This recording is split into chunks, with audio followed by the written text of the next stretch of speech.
So we begin with our first speaker, Lin Du, who is joining us via Zoom, and with the title of her presentation being The Published Second Sino-Japanese War Photographs, a Digital Historical Forensic Approach.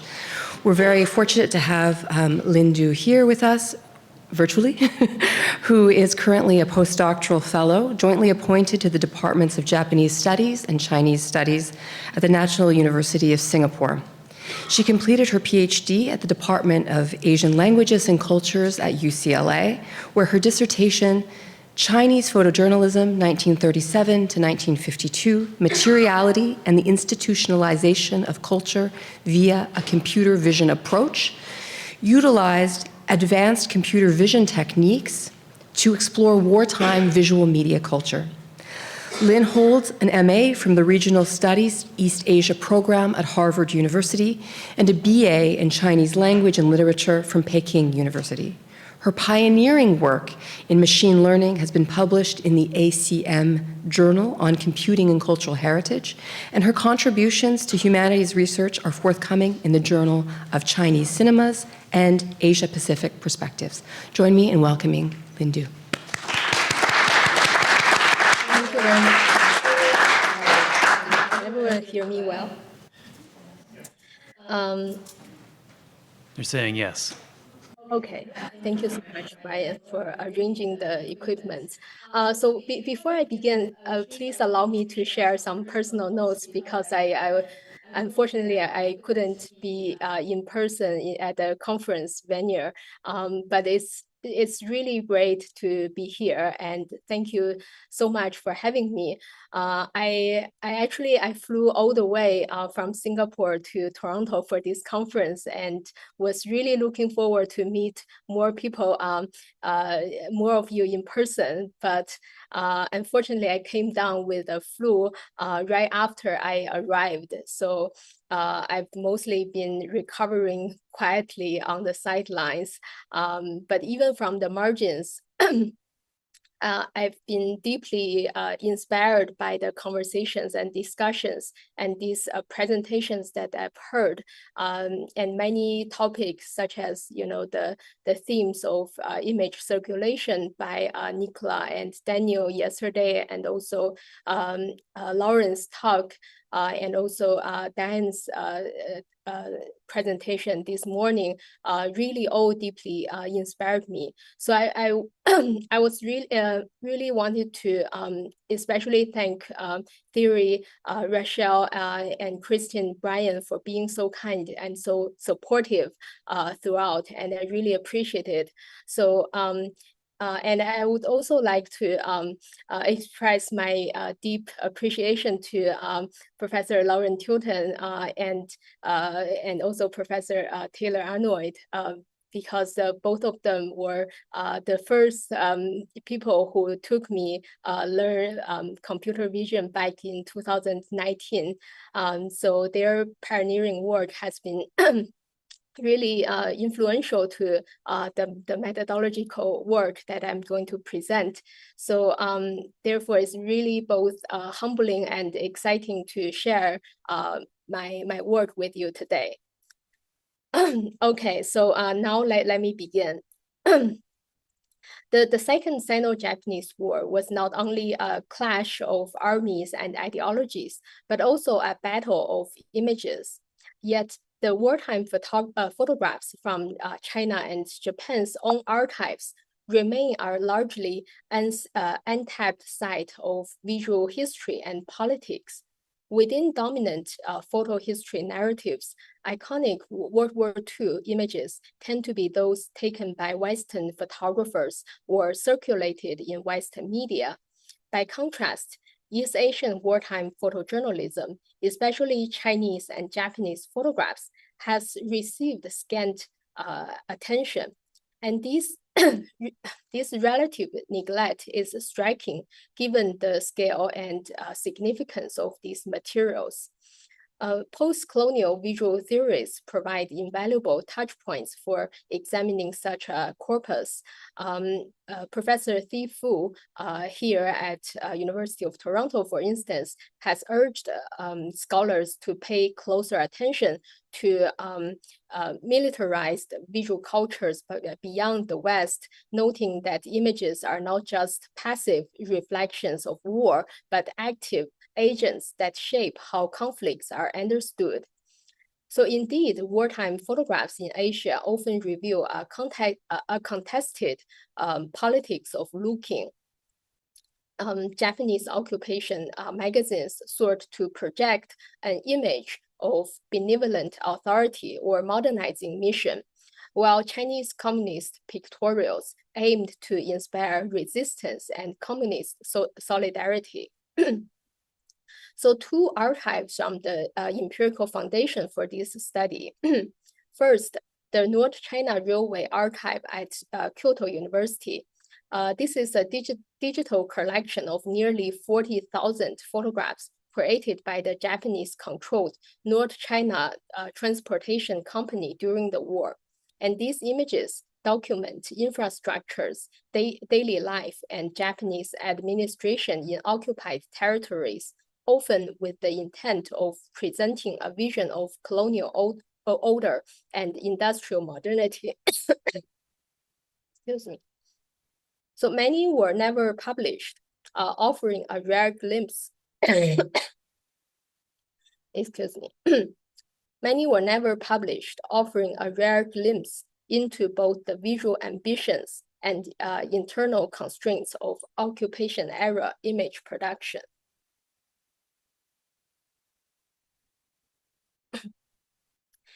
And second, the papers of Shafi at the Harvard Yanjing Library, an extraordinary collection of original prints, negatives, and editorial materials from the Communist War photographer Shafi, who led the visual documentation efforts in the Jinchaji border region.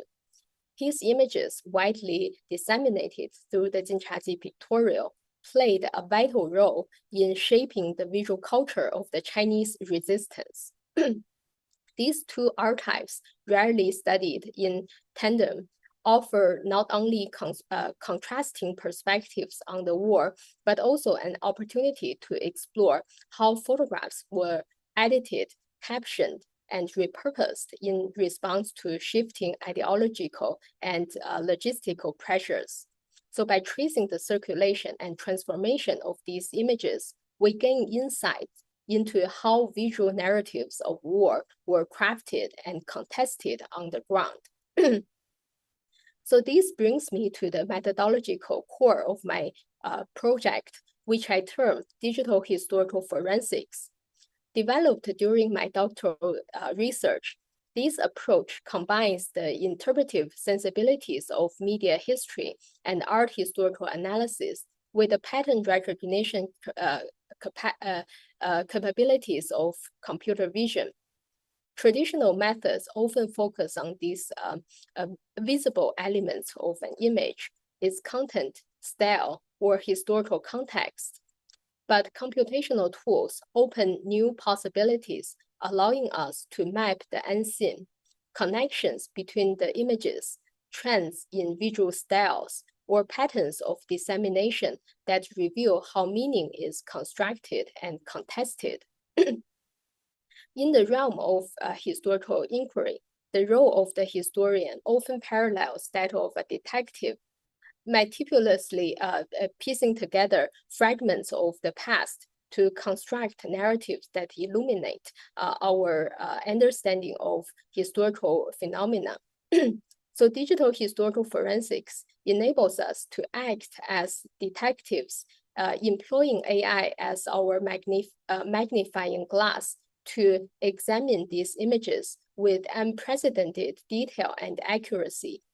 This methodological toolkit allows us to detect the almost imperceptible alterations in an image, be it a slight crop, a retouched background, or a manipulated expression that may reveal the editorial strategies or political agendas at play.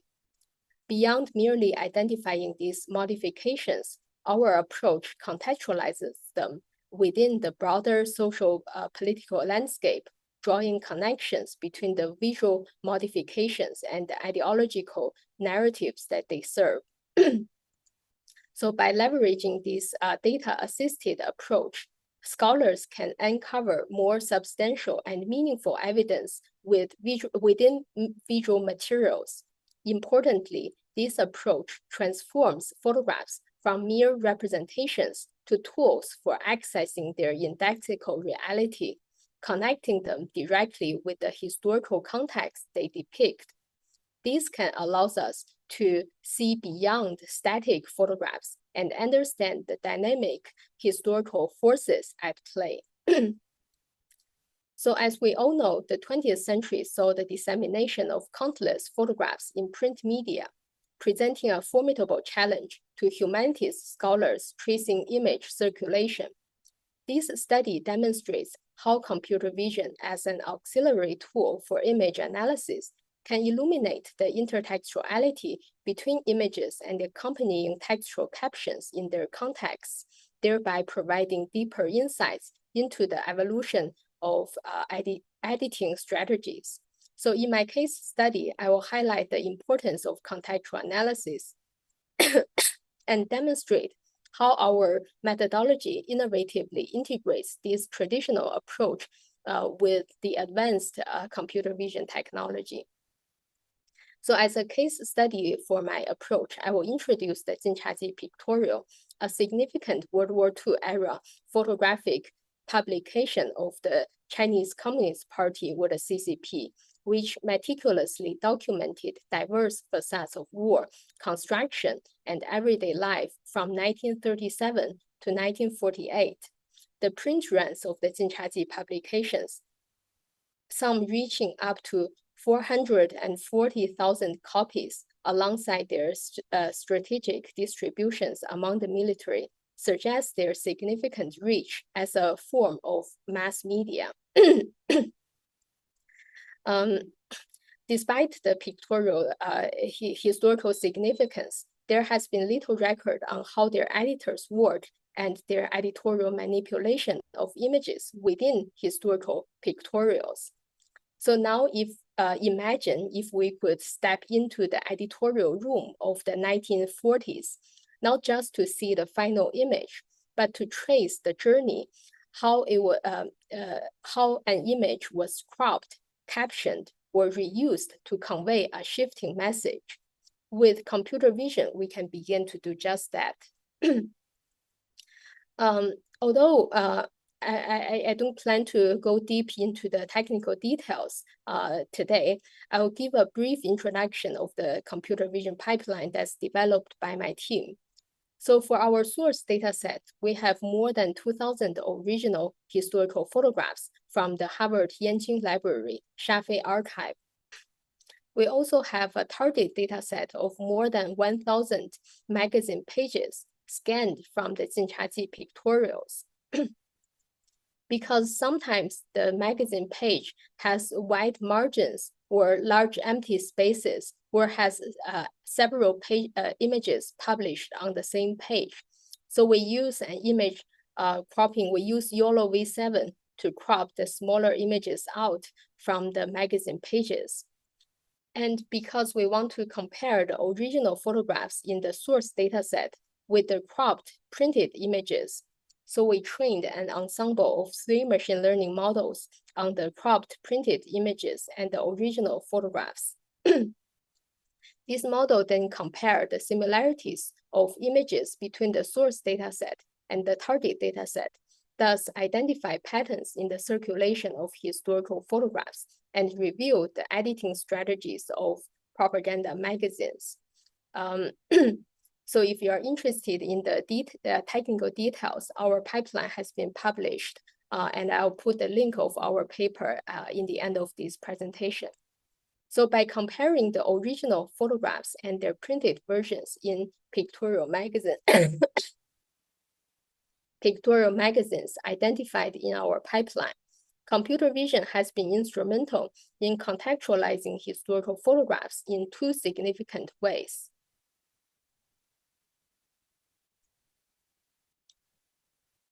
So first, this comparative framework helps juxtapose original and printed images and thus sheds light on the manipulations executed by editors and darkroom personnel prior to the image publication.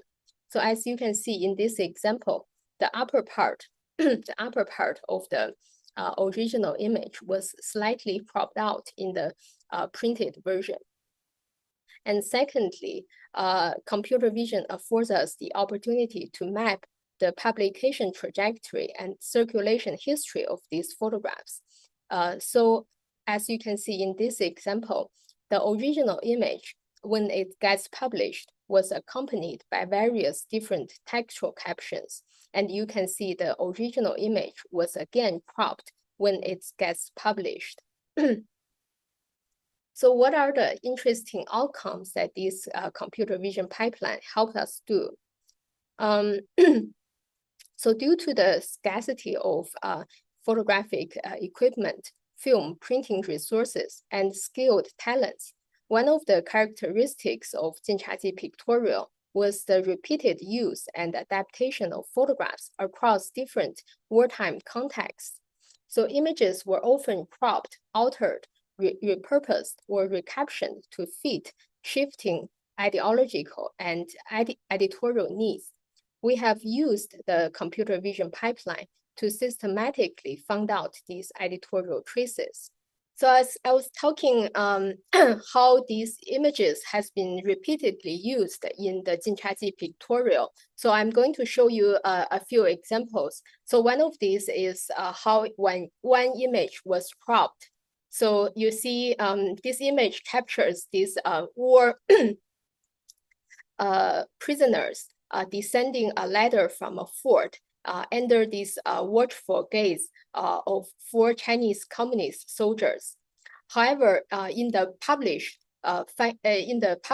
version, we see that the soldiers are reduced to mere busts, so their guns are notably absent. So what is interesting is the accompanying caption here says, "We do not kill prisoners, even when we conquer enemy forts, and we do not kill them as long as they lay down their arms, but only those who commit the most heinous crimes are severely punished." So that further emphasizes the lenient handling of prisoners. So then it's understandable that why this image was cropped in this way, because it underscores the necessity of maintaining a clear and decipherable visual register and preferably devoid of ambiguous expressions that might distort the intended message or inadvertently transmit a different one. Another example, which I'm going to show that in a case study later. But a third is how one image was retouched. So you see this one, this was a very iconic photograph taken by the founding director of the Xinhua News Agency, the Xu Shaohua, as a photojournalist. So he, this was a widely published photographs. And we see that the soldiers who are marching in the distance right here disappeared at the head of the militia in the original photograph, creating a discontinuity in the visual narrative of a never-ending march. And in an attempt to maintain the aesthetics of continuity, the editor adds a hand-drawn column of marching soldiers in post-production. So despite the minor retouching alteration, this manipulation demonstrates how photographs can be subtly adjusted to better align with prevailing aesthetic and ideological norms. And here is another example of repurposing. So this is a scene that depicting Muslim individuals in a mosque in the Hebei province. So these photographs was published in the 7th issue of the Jinchaji Pictorial in 1944. but it was repurposed and recaptioned in 1946 again. So we see that the variations in the captions is really striking, because the initial publication aligns the image with a political pledge, whereas the later version refers the same scene as a religious activity. So so we can see like how this missing information stems from these shifting narratives purpose imposed by these different captions. And this can be particularly powerful and insidious because it exploits the viewer's trust in textual aids as exploratory tools accompanying visual information. So these editorial traces and practice not only stem from material constraints, but also reflected a broader propaganda logic wherein the visual elements were treated as modular units, strategically reassembled and transformed to reinforce ideological message. So let me walk you through 3 representative cases that illustrate the kinds of insights that our method enables. So first, misinformation and conflicting information are common phenomena in historical archives. The identification of these discrepancies between the original image and its printed version can be crucial in uncovering hidden motifs behind the editorial decisions.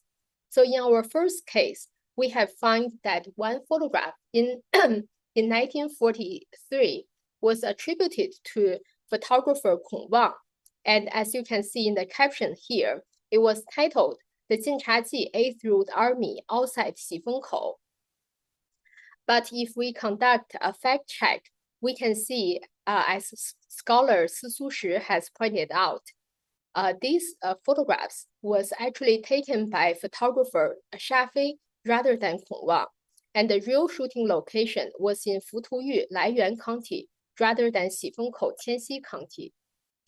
Now, looking at the map created by the Japanese military in 1941, it's clear that the Xifengkou here was located at the border between the hinterland China and the Manchuria, which was occupied by the Japanese military.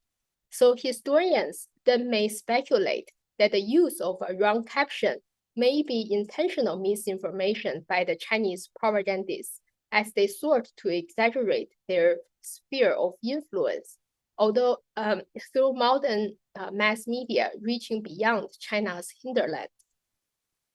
And more importantly, in the year of 1943, Mao and the Chinese Communist Party were openly criticized by the government of the Republic of China, the Chinese Nationalist Party, and people who opposed the CCP for Mao's alleged 7-to-1 policy, which according to this graph means that 70% forces for development, 20% for compromise, and 10% for resistance to Japan. Although the policy cannot be confirmed from the Chinese Communist Party's archives, it may not be a coincidence that in the 4th issue of the Jinchaji Pictorial in 1943, they arranged 4 special sections documenting the CCP's confrontations and victories over Japanese forces. And this suggests a strategic emphasis on publicizing military successes to bolster support and legitimacy during a turbulence period. Our model has also identified that one original photograph taken by Shafei in our source was cropped into 2 separate photographs and published in the Jinchaji Pictorial series in 1946. So this was the example of how one image was altered, which I introduced before. So these 2 photographs were titled, "How Did We Overcome the Enemy's Mopping Up Campaigns?" The Japanese forces carried out mopping up campaigns against the Chinese base area behind the enemy lines from the 1940 to 1943, resulting in the mass killing of Chinese troops and civilians. During this period, the Chinese Communist Army faced hardships, including threats to their lives and material shortages due to Japanese combing tactics in North China's military zones. In addition, obtaining film and other supplies was difficult during this time. So it's possible that due to these challenges, only a few photographs were taken by photographers, and editors had to split one film into two separate photographs to provide visual evidence of Japanese military invasion.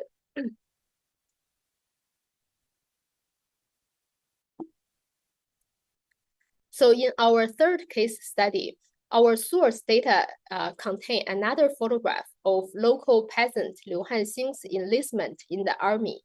And our model found 4 matches, indicating that this photograph was published at least 4 times. And the photograph first appeared in the pilot issue of the Jinchaji Pictorial in 1942. And the page is titled Modern Families. Parents send their children, wives send their husbands. A thematic title like this clearly indicates that the editors focus on family relationships. Just a few months later, in the first official issue of the pictorial, the photograph was published for the second time, and it was clear that the family ties has diminished in importance. The theme of the current page had been changed from model families to people of the border areas join the volunteer conscripts in large numbers. And that's because there is a shift of policy during this time, because the peasants at the time only focus on their personal and family interests. So they wouldn't like to send their strongest men to the war. However, the Chinese Communist Party, these pictorial magazines wanted the peasants to see beyond their personal interests and to see some larger cause, such as to define their own countries.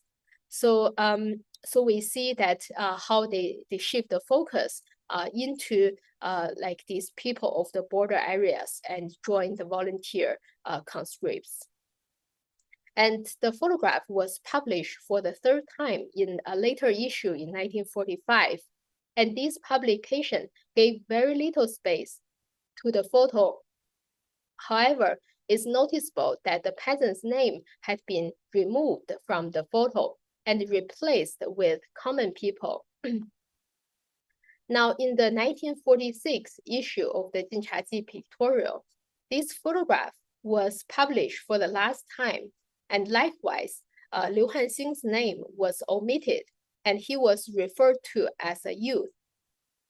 So in observing the enlistment of Liu Hanxing, we notice how an initial journalistic report, replete with the date, location, Liu's name, and the emphasis on his family relationships and the joy of consigning the strongest man to war, gradually shifts focus in subsequent publications.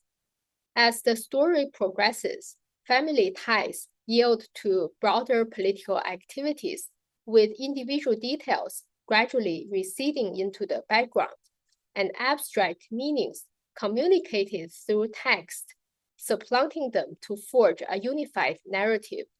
And this seamless transition towards collective concepts like the people, the youth, underscores the transformation of a photograph from a mere vessel of information to a representative image, eventually crystallizing into a metaphor within the realm of propaganda. So as a summary, these comparisons and tracing of the image circulations underscores the critical role that context plays in both historiography and pictorial magazine editing. So this scholarly examination tracing the trajectory of photographic images from the domain of factual data to the realm of metaphor within the Jinchaji Pictorial casts a spotlight on the robust potency of photographic historiography in shaping collective memory and perceptions. A critical revelation drawn from this investigation is the transformative capacity of photographs. Emerging initially as factual, granular units of history or historians, these images have the potential to metamorphose into potent symbols within the narratives of propaganda. The contextual dynamics, comprising both the explicit elements of the photograph and the broader social political narratives in which they circulate, are instrumental in this evolution from the tangible to the abstract. Now, at the forefront of this study stands our innovative computer vision pipeline. It serves as a powerful analytical tool that allowed us to discover and analyze the pertinent case studies. Our exploration of the Jinchaji Pictorial, therefore, serves as more than just a linear examination of the past. It's a multidimensional foray into the nature of representation and the power of political narratives. By enabling the precise identification and tracking of image modifications and circulations, it provides an unprecedented opportunity to delve into the complex intersections of aesthetics, politics, and misinformation that underpin image circulation. So before I conclude, I want to take a moment to address some of the methodological challenges and ethical considerations that came with using AI in historical image analysis. So while the promise of computer vision lies in its ability to identify patterns and connections at scale, we must also remain attentive to the limitations embedded within these technologies. So first, regarding the datasets, the datasets bias. Bias is not only a problem of data, but also of design and intention. The machine learning models used in this study were trained in historical photographs that themselves are already shaped by layers of editorial selections, material constraints, and ideological agendas. And that means that the data we feed into the system may already carry inherent silence, omissions, or distortions. AI does not see beyond the archive. It amplifies what's already visible and classifiable. And second, about model biases. The notion of visual similarity itself is culturally and historically contingent. What an algorithm deems as similar based on pixel patterns may not always correspond to what a historian finds meaningful in terms of content, composition, or context. So scholars like Fabian Alford and Peter Bell argue that machine vision has its own specific way of representing the visual world that gives rise to a perceptual bias beyond just faulty data. And in other words, the system's very architecture shapes what it notices in a photograph. And in our case, we previously tried CNN, but CNN may fixate on the dot grain of a 1930s printed photo or the contrast of black and white film, treating these as significant features. And such biases are inherent in the model's construction, a reminder that the tool is never a neutral eye, but one trained to see in particular limited ways. And lastly, the interpretive authority in AI research is always negotiated. Finding a pattern is not the same as understanding it. There is an interpretive gap between what the model sees and what a historian seeks. For that, we rely on historians' craft, close reading of images, cross-referencing archival records, and understanding the cultural context. Lauren Tilton and Taylor Arnold stress that making meanings from computer vision results must be an iterative, guided process. Researchers should structure what the algorithm sees through careful annotation and feedback, essentially teaching the model what is relevant to our questions. And therefore, rather than a shortcut to answers, the AI becomes a partner that augments our vision, prompting new questions and connections.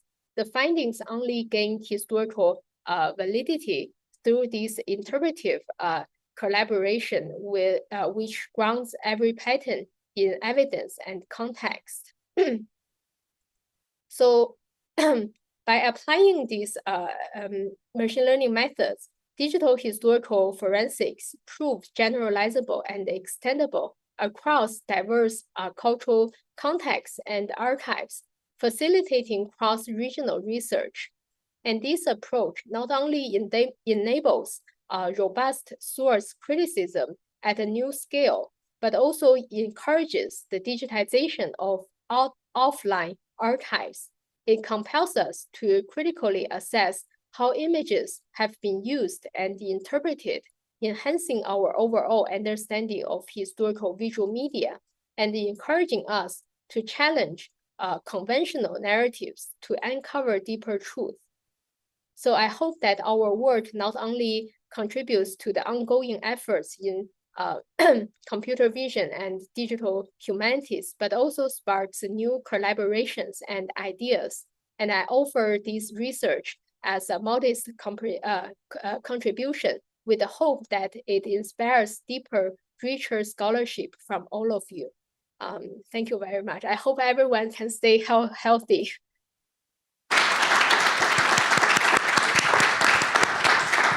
Thank you so much, Lynn. So we have some time for just a couple of questions. We will bring you the mic if you have a question. Thank you. Thank you for, pushing through in spite of not feeling well. Yeah, I really hope everyone stays healthy. It's really not easy traveling and conferencing, in this snowy season. Yes, yes. Yes, please. Question over here. Danielle? Thanks for your dedication. I would have stayed in bed with such a. It is just a question on the kind of database. Have you been looking in Republican newspapers at the same? Because I guess there's illustrated newspapers on the other side. So did you trace reuses on the Republican side, or and a more tricky question? I mean, there's definitely a political dimension today in 21st century China as far as exploiting this material. Do you feel some kind of pressure or looking at that kind of material, specifically in that late 1940s? So two questions into one, really. Yeah, so I did look into the Republican pictorial magazines at the time. So interestingly, so at the beginning of the war in the 1937, so there were several these privately owned magazines, pictorial magazines, that is called Liang You, or the Young Companion. So and they immediately sent out some journalists to the battlefield and published some wartime special issues just right after the war. However, these magazines, because they are privately owned and they were short of fundings, so their wartime photographs or the publications immediately stopped just after 1 year. And the entire war lasted 8 years. And so, but there is a comparable the counterpart of the Jinchaji Pictorial that is called the Lianhe Huabao, the United Illustrated magazine. And that magazine was published on the Republican side. However, interestingly, so when you look through all of these the entire issues of the the United Illustrated magazines, there is rarely any battlefield from the Chinese side. They are actually, most of these photographs are actually from the European battlefield. So this is the reason why I chose the Jinchaji Pictorial, because most of these photographs are just from the Chinese battlefield. So I think part of the reason why the United Illustrated magazine only featured European or the US battlefield, probably because it was partially funded by the Associated Press in the US. And so that's where they got the sources of these images. So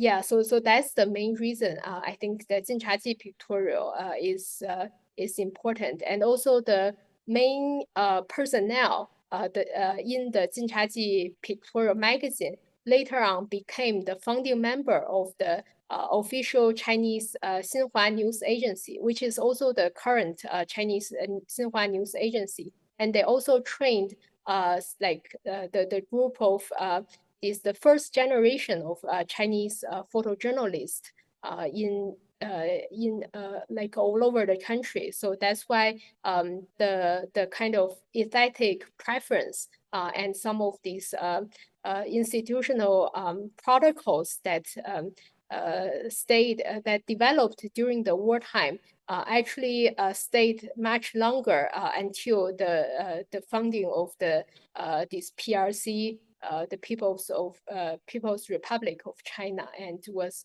really important in understanding the socialist visual culture after 1949.